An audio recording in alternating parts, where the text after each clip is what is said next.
You know that one friend that's so outrageous that it not only makes you double take the weird things they say, but it also makes you double check if reality is still a thing? Yes, I'm talking about you, Anthony. That's pretty much this game. I believe that Saints Row the Third perfectly captures that power balance of absurd and comedic to the point where, by the end of this game, you're probably going to forget how the laws of physics work. I don't want to get ahead of myself, though. Today I'm reviewing Saints Row the Third. And if you've never played this game, then, boy, I think you need to see this. The game's story starts off with you and your crew, the Saints, robbing a bank. At this point in the game's sequel, the Saints are a gang that are so well known and famous that they've reached the status of celebrities. The city that they're in are so starstruck of who you are that they're almost willing to let you get away with anything, condoning such things as bank robberies as well as asking for autographs while that's going on. Things go horribly wrong when suddenly the police force, of whom were bribed to let them run rampant in the town, turn on them, and the bank heist turns into a giant shootout. The entire thing almost seems movie-like, as each line each character says seems like something you'd hear out of an 80s action thriller. With how grand scale and the action-packed moments seem to be, eventually, each of the Saints are caught, thrown in jail, then literally sold to another gang to be executed. And eventually the Saints manage to escape, with their gang leader getting spoilered. And after this, the true events of the game begin, as the Saints realize that all of their money has been taken from their bank account, and their influence at the town is slowly deteriorating. With literally nothing, the Saints have to rise to power again, while taking down whoever's trying to ruin them. If that synopsis seems a little absurd, then you should probably sit down, as this game is packed with clones of big brute Russians, futuristic rave skater chicks, with giant shock hammers, jet planes, zombies. The game has a ton of things jam-packed into it, and don't get me wrong, it's not overdoing it. Well, kinda. A little bit, but it's done in such a comedic way that when the next twist turns around the corner, rather than sighing and facepalming, you'll probably tilt your head in confusion for a brief moment, before eventually just shrugging it off and going along with whatever is going on this time. One thing I enjoy just as much, along with the absurd comedy of the crazy things that's going around in this game, is the characters.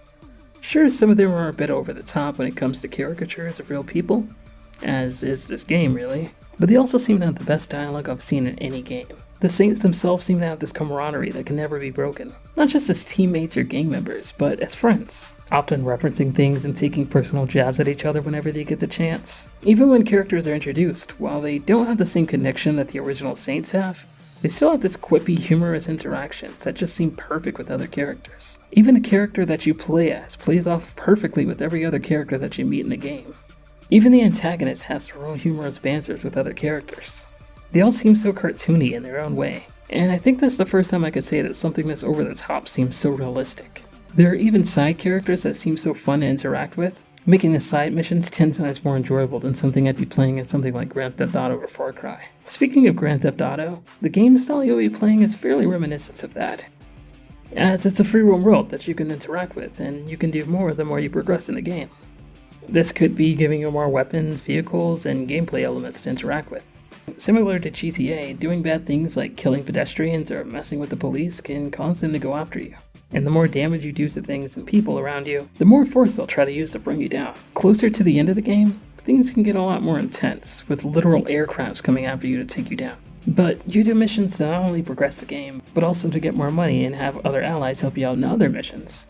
Missions also give you something called respect, which can be spent on things like more ammo in the clip, recruit more people with you on missions, or even unlocking a certain vehicle to drive. They also lock certain weapons you can buy behind your respect, so getting more of it can certainly help you out. You can also get more respect without the aid of missions by driving dangerously or comboing kills on gang members or police officers. Careful though, killing gang members can cause more of their crew to come after you, with the same excessive force the police has, with some of them sending swarms of their members and specialty members, ones that can do some massive damage to you and your allies. The only way to truly get away from them is to find a place to hide until they stop pursuing you, or by simply entering a place that you own. The guns in this game do feel really nice to use, and considering I got my hands on the Switch version, there's DLC guns that could be a ton of fun to use.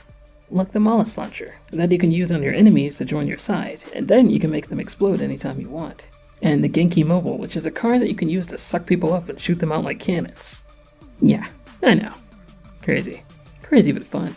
The regular weapons in the game are pretty cool as well, with upgrades being possible for most of the guns, turning shotguns into semi-automatics and rifles that turn into grenade launchers. And my favorite is the Desert Eagle that does massive damage. With enough respect, you're also capable of dual wielding them, along with getting unlimited ammo. Now, I did get this game when it first came out on the Switch, and the gunplay wasn't as fun, especially considering aiming was abysmal, but after the patch it seemed decent enough to shoot with, semi-accurately.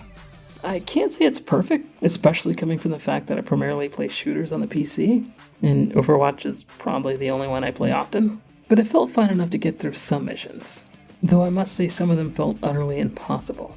I don't think it's because I suck at the game, which I most likely do, but that the Switch's limitations make aiming so difficult, and I presume it'd be better on other consoles.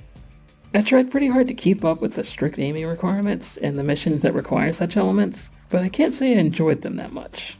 One thing the game does do pretty well is the driving aspect. I'm not very fond of racing games, and I nearly cry every time GTA requires one, but driving in this game feels rather great, especially when there's obstacles in the way. I nearly feel like I'm Goku activating Ultra Instinct whenever I'm barely dodging the cars on the road, and cruising down the road in a fast car feels extremely fun. Any mission that allows me to drive crazy fast or in a silly car that flattens everyone on the road, I squeak with excitement. And speaking of which, there are specialty missions that you can do absurd things with, like kill as many pedestrians that you see, or get hit by as many cars as you can, and yeah, I didn't stutter there.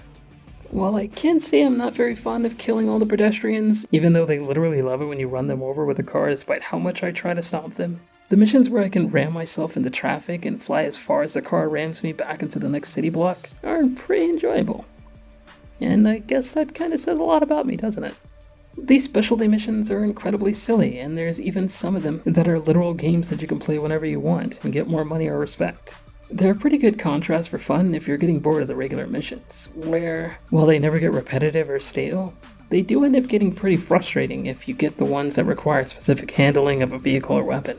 Those are ones that make me wish I can switch to a mouse and keyboard instead of a controller. It's overall a game that should take you about 8 hours in total to beat, but more than likely it's going to take you bored because you know you won't be able to resist doing other things in the world like side missions, or indulging in your dark side and testing out some of your newer weapons.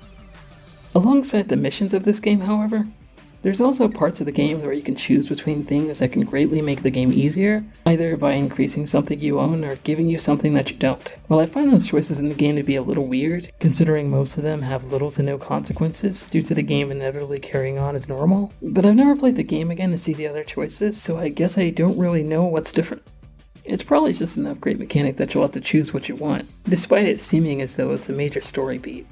Or maybe I'm wrong. I honestly don't know. The music in this game is pretty enjoyable, as there's a radio that plays most of the soundtrack, which are songs from the real world, and there's even an Adult Swim station that plays some of the intros or some of the cool music that you know is crazy enough for Adult Swim to endorse. There's also a dubstep-like theme to everything in the game, especially one that plays after completing a mission, and those are pretty cool. There's even music that was created from the game that's pretty hilarious, to be honest, since it's just so silly.